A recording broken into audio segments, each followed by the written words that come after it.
Salut! Alors aujourd'hui on se retrouve pour la vidéo tant attendue où je réponds à vos questions par rapport au fait de vivre en Irlande. Donc au moment où je vous parle, ça fait actuellement un peu plus de 2 ans et demi maintenant que j'habite en Irlande, donc je suis encore plus à même de répondre à vos questions finalement. Parce que j'ai eu la chance du coup de pouvoir expérimenter le fait d'être fille au pair et le fait de travailler directement en Irlande. Donc je pense pouvoir répondre à vos questions du mieux que je peux. Et puis si jamais les personnes qui habitent en Irlande ou qui ont habité en Irlande ont des choses à ajouter, n'hésitez pas à le dire en commentaire et à rajouter vos commentaires finalement en bas de la vidéo. Et puis si jamais vous voyez que y a une question à laquelle j'ai pas répondu et à laquelle vous aimeriez avoir des réponses, pareil, n'hésitez pas à le mettre en commentaire et à me poser la question tout simplement et je ferai de mon mieux pour y répondre. Voilà, alors voilà, trêve de blabla, maintenant je vais commencer à répondre à vos questions et puis j'espère que vous apprécierez cette vidéo. Allez. Est-ce que c'est difficile de s'habituer au changement d'heure par rapport à la France? Bah non, finalement, parce qu'il y a qu'une seule heure de décalage, donc c'est pas non plus le gros jet lag comme si on pouvait être au Canada ou en Australie ou que sais-je. Il y a qu'une heure de décalage, donc franchement pas de soucis. Le seul truc qui peut être un peu difficile entre guillemets, c'est juste de pas savoir si c'est une heure de plus, une heure de moins. Je sais que quand je suis arrivée au début j'avais un peu de mal à me dire là il est 19h mais en France il est 20h, mais non c'est pas difficile, ça devrait aller. Est-ce qu'il est nécessaire de bien savoir parler anglais et est-ce qu'il est dur de trouver du boulot sachant que la valeur de nos diplômes et de nos compétences ne sont pas forcément les mêmes? Exemple, un bac S ça peut de... Exemple, un bac S, ça veut peut-être rien dire, etc. Alors, en fait, ça dépend un petit peu ce que vous voulez faire. Je sais que, par exemple, quand j'étais fille au pair, il y a des filles qui parlaient très bien anglais et des filles qui parlaient juste vraiment le strict minimum et elles s'en sont très bien sorties. C'est mieux, dans tous les cas, d'avoir un bon niveau d'anglais parce que c'est plus pratique. Mais après, c'est pas spécialement obligatoire. Par contre, après, pour travailler... disons que en fait, même si par exemple vous travaillez en call center, donc en centre d'appel, service client, même si par exemple vous êtes sur le marché français, où vous allez être au téléphone qu'avec des gens en français, etc., bah les entretiens sont en anglais. Donc c'est mieux d'avoir un niveau. Après, j'ai pas énormément d'expérience dans les entretiens et le travail en Irlande, donc je peux pas répondre pour tout, mais de ce que j'ai vu, il n'y a pas besoin d'avoir un niveau bilingue tout le temps, parce que je travaillais avec des gens qui n'avaient pas spécialement un excellent niveau, mais il faut quand même avoir des bases, parce que sinon c'est compliqué. Et pour ma part, ça n'a pas été vraiment très difficile de trouver du travail parce que j'ai commencé en centre d'appel, du coup j'ai travaillé à Airbnb, donc ça m'a permis en fait d'avoir une expérience déjà avant de postuler ailleurs et du coup là de changer de travail, mais je pense que ça dépend vraiment du travail que vous voulez faire. De ce que j'ai remarqué en Irlande, ils font vraiment plus attention à l'expérience qu'au diplôme.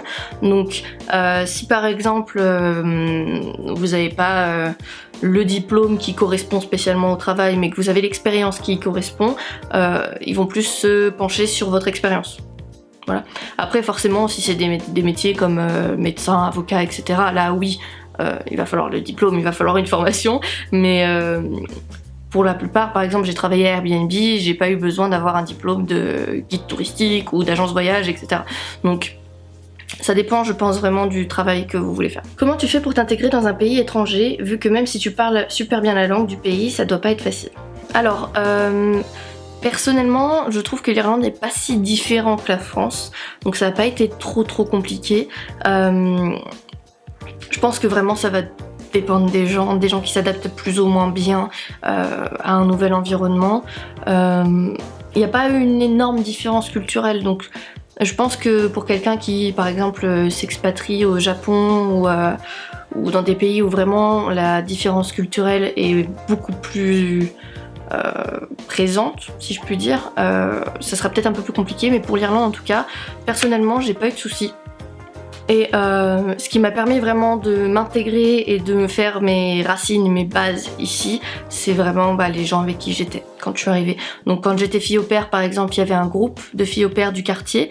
Donc du coup dans ces cas-là, ça m'a mis en contact directement avec elles. J'ai pu me faire des amis. Donc voilà, ça m'a permis de m'adapter un petit peu au pays. Et sinon quand j'ai changé de ville, donc quand je suis arrivée à Cork, c'était vraiment le travail. En fait, je me suis fait des amis directement au travail et c'est comme ça que j'ai réussi à m'adapter le mieux possible à la ville et au pays en général. Comment gérer l'éloignement avec sa famille? Est-ce que c'est facile de s'intégrer, de rencontrer de nouvelles personnes? Ce n'est pas trop compliqué pour les papiers administratifs? Comment ça se passe pour les visas et les autres documents? Comment gérer l'éloignement avec sa famille? Ça encore une fois, et alors je pense que je vais me répéter beaucoup, mais ça encore une fois ça dépend vraiment des personnes. Pour moi ça n'a pas été si compliqué que ça. J'ai eu un peu de mal au début parce que c'était vraiment la première fois que je quittais mon domicile familial et mon environnement avec ma famille, mes amis, etc. Mais après ça s'est calmé très vite. Donc après je pense que ça dépend des gens. Il y a des gens qui au bout de 6 mois ont toujours du mal à gérer ça, il y a des gens qui arrivent et puis tout de suite c'est tranquille. Je peux pas vraiment dire comment gérer l'éloignement avec sa famille. Après l'Irlande de toute façon, il y a 1 heure d'avion. Donc c'est pas comme si c'était super loin. J'ai pu rentrer quand même plutôt régulièrement. Je suis jamais restée plus de 6 mois sans rentrer en France. Donc ça dépend vraiment de où vous habitez de base. Donc si vous pouvez rentrer facilement et de quels sont vos liens avec votre famille, j'imagine. Donc ça je peux pas trop répondre à cette question parce que moi ça a été plutôt simple. Mais après aussi, ce que je faisais souvent, c'est que j'appelais en vidéo ma famille, mes amis, etc. Ça aussi, ça aide. Donc voilà, si jamais c'est un conseil jeté dans la mer, voilà, n'hésitez pas à appeler votre famille de temps en temps, et puis ça devrait aller. Est-ce que c'est facile de s'intégrer et de rencontrer de nouvelles personnes? Alors, moi disons que j'ai été mise dans le bain direct parce que j'ai eu du coup un training avec la team avec laquelle je suis rentrée directement pour ma formation au travail. Donc du coup finalement, vu qu'on était tous un peu dans la même galère, on s'est tous un peu soudés et finalement ça s'est très bien passé. On était tous très soudés directement. Donc en fait je me suis fait un très bon groupe d'amis directement quand je suis arrivée. Après moi ça s'est passé comme ça parce que j'ai eu un training dès que je suis arrivée dans la boîte à Cork. Après dans d'autres situations, je sais pas, mais globalement, en Irlande, de toute façon, il y a une énorme communauté de Français. Donc par exemple, à Cork, il y a un groupe qui s'appelle Les Français à Cork. Donc si jamais vous voulez aller boire un verre avec quelqu'un ou quoi, n'hésitez pas à publier sur ce groupe. Il y a très souvent des gens qui mettent des posts comme ça en disant « Je viens d'arriver à Cork, est-ce que quelqu'un veut aller boire un verre ?» etc. Et puis la plupart du temps... les gens disent oui et tout va bien.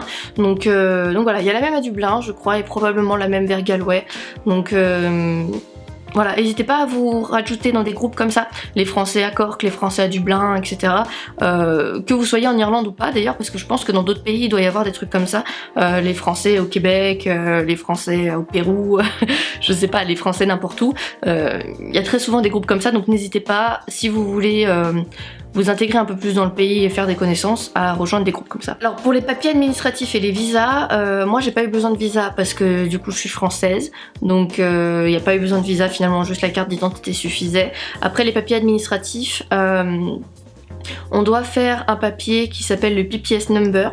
Donc si je dis pas de bêtises, c'est le document qui permet de déclarer que tu es un travailleur en Irlande, si je dis pas de bêtises. Si jamais je dis des bêtises, Google est votre ami. Moi je dis qu'il fallait le faire quand je voulais travailler. J'ai pas eu besoin de le faire quand j'étais fille au pair parce que je restais de toute façon moins de 9 mois. Mais si vous voulez travailler dans une vraie entreprise, de toute façon, eux ils vous vont le demander, ils vont vous demander de faire votre PPS number et franchement j'ai pas eu de problème pour le faire, c'était très rapide, j'ai pu me débrouiller très facilement et je crois que c'est le seul papier que j'ai eu à faire. J'ai pas eu à faire autre chose. Voilà, c'est juste une petite carte verte qui vous sert à travailler en Irlande, en gros. Qu'est-ce qui t'a manqué quand tu étais en Irlande? Du coup je suis en Irlande, toujours.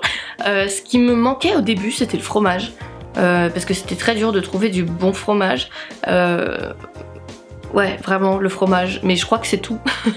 Parce que en soi, il y a tout ce qu'il faut en fait là où je vivais, donc que ce soit près de Dublin ou que ce soit à Cork, il y a tout ce qu'il me faut. Donc vraiment au début c'était le fromage, et maintenant j'ai l'impression que je manque plus vraiment de rien. Donc voilà, c'est plutôt bien.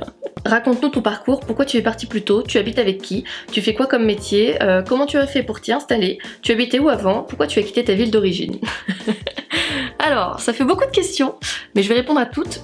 Donc, en fait, du coup, dans la famille où j'étais, fille au père, ça s'est pas super bien passé, dans le sens où, en fait, la mère s'était pas rendu compte que les gamins étaient finalement déjà bien grands, hein, ils avaient 10 et 12 ans, donc ils avaient plus vraiment besoin d'une fille au pair, ils savaient faire leur vie tout seuls.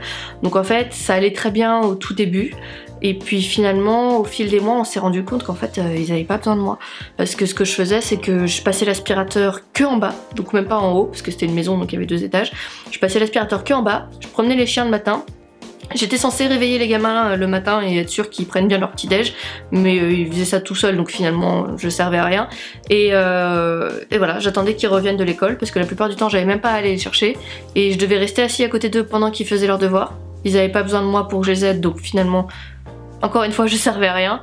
Et voilà. Et ils étaient très gentils, ils étaient vraiment sympas, j'ai jamais eu de problème finalement négatif avec eux, c'est juste que on n'a pas eu un énorme feeling, et finalement, vu que je leur étais pas vraiment utile, moi en fait ça m'embêtait un peu de rester, et pourtant je suis restée quand même 7-8 mois là-bas. Je me sentais pas Enfin, ça me servait à rien de rester, donc en fait j'ai cherché un travail toujours en Irlande, parce que je voulais pas partir de l'Irlande et je voulais pas repartir dans une famille au pair. Donc je me suis dit, bon, je vais tester, j'ai rien sur mon CV, j'avais que mon bac et mon expérience de fille au pair finalement, j'ai rien du tout, je vais postuler quand même. J'ai envoyé plein de CV à Dublin et un CV à Cork, et puis finalement il y a qu'à Cork où j'ai eu une réponse, donc je me suis retrouvée à Cork, et voilà. Quand je suis arrivée à Cork, du coup, j'ai habité dans une colocation, finalement, avec un couple d'Italiens qui avait un chien, c'était très bien. Et puis là, dernièrement, du coup, j'ai changé de maison, et maintenant, pareil, c'est toujours une colocation, donc voilà, ça se passe très bien, je suis dans le centre-ville, tout est bien. Après, comment j'ai fait pour m'y installer? Disons que le marché de l'immobilier à Cork est quand même, qui dirait, catastrophique. Donc c'est qu'il y a énormément de demandes pour finalement peu de logements, et peu de logements aussi de qualité. C'est-à-dire qu'il y a énormément d'humidité en Irlande dans les logements, donc c'est dur de trouver un logement qui n'est pas attaqué beaucoup trop par l'humidité. Et vu qu'il y a aussi beaucoup de demandes, ça arrive parfois qu'on fasse des visites à 10-15 personnes, parce que du coup il y a beaucoup trop de gens qui veulent un logement. Après, personnellement j'ai eu plutôt de chance. La première coloc que j'ai eue, j'ai fait 3 visites seulement. Ça s'est très bien passé avec la coloc que j'avais avant, donc je me suis tout simplement greffée à celle-ci et je suis restée là-bas. Et après ils sont partis à Dublin, donc j'ai dû déménager, et là on a fait quelques visites, on en a fait peut-être je sais pas, 5 avant de trouver un appartement qui est, ma foi, très bien. Donc voilà, faut juste en fait être sur place, c'est le mieux d'être sur place, parce que sans aller directement déposer le dossier, c'est juste impossible. Et tu fais quoi comme métier? Du coup, avant je travaillais à Airbnb, j'ai été du coup agent Airbnb, ensuite j'ai été formatrice des agents Airbnb, et puis là maintenant je fais de l'analyse de données. Voilà, donc j'ai changé, je suis plus Airbnb, mais c'est tout aussi bien, c'est un autre monde, disons. Qu'est-ce que tu aimes tant en Irlande comparé à la France pour vouloir y vivre?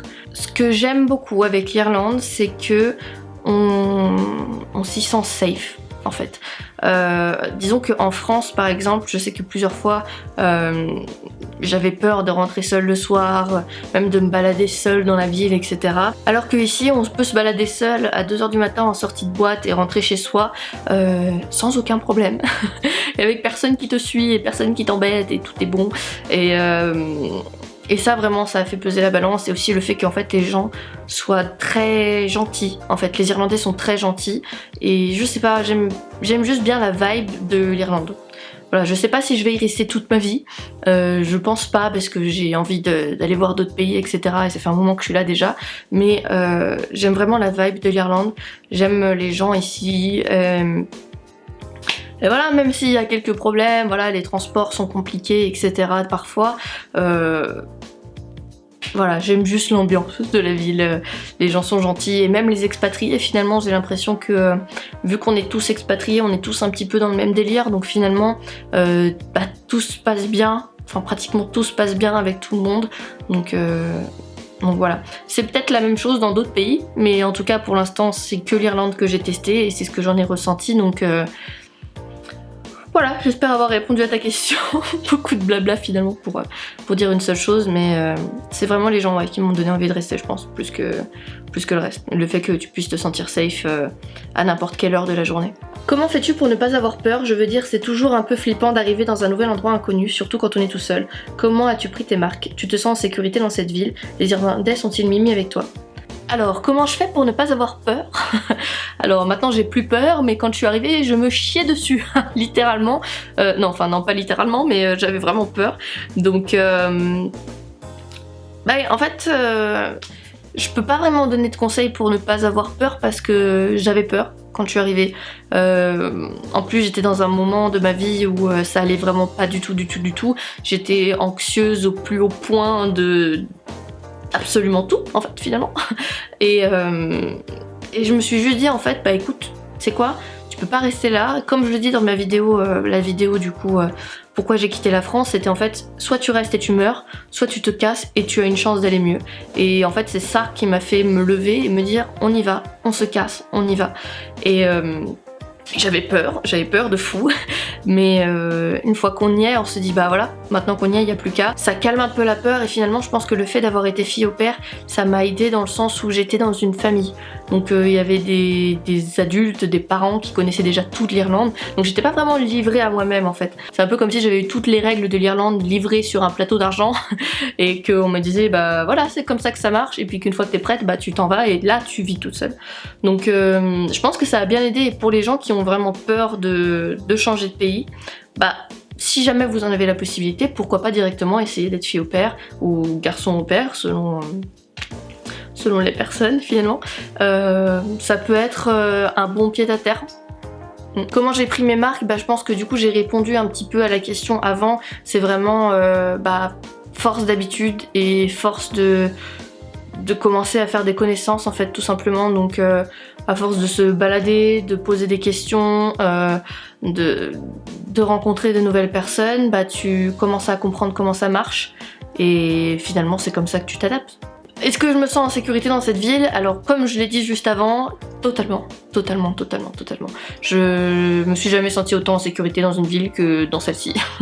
Et les Irlandais sont-ils mimi avec moi? Eh bien ma foi, jusqu'ici pas de problème. Donc que des gens gentils, que des Irlandais gentils, et voilà. Et bien voilà, cette vidéo est maintenant terminée, j'espère qu'elle vous aura plu. Si vous avez d'autres questions, n'hésitez pas à les poser en commentaire, j'essaierai d'y répondre le mieux possible.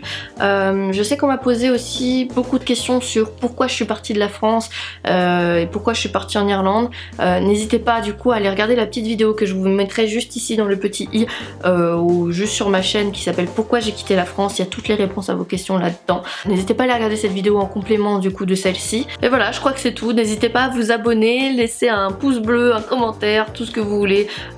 Juste plein de love, plein d'amour. N'hésitez pas à vous soutenir entre vous, aider votre prochain, et puis vous aidez vous surtout. Voilà, je vous fais des gros bisous. Prenez soin de vous et à bientôt. Bye!